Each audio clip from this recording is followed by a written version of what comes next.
CSK உடைய batting கோச்சா ரெய்னாவும் 2026 IPL சீசன்ல களமிறங்குவாங்க. இதுதான் சிஎஸ்கே உடைய புதிய அத்தியாயமா இருக்க போகுது அப்படின்னு சொல்லி பல தரப்புல இருந்து தகவல்கள் வந்துட்டு இருக்கு. சிஎஸ்கேவோட இந்த சீசனோட லாஸ்ட் மேட்ச் ஜிடி கூட விளையாண்டாங்க.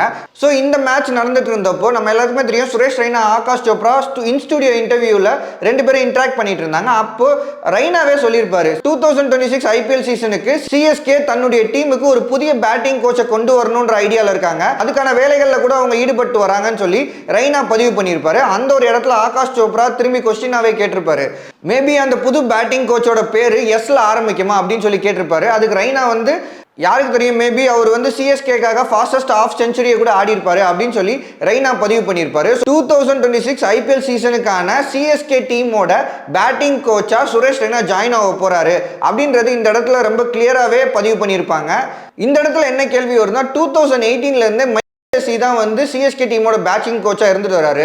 சோ அப்படி இருக்கும்போது ஒரே ஒரு சீசன்ல பேட்டர்ஸ் யாரும் ஒழுங்கா பெர்ஃபார்ம் பண்ணல அப்படின்ற காரணத்துக்காக சிஎஸ்கே தூக்கிடுவாங்களா அப்படின்ற ஒரு கேள்வி எழுந்திருக்கு. அதை வச்சு பார்க்கும்போது ரெய்னா வருவாரா மாட்டாரா அப்படின்ற சந்தேகம் பலருக்குள்ளேயும் வரும்.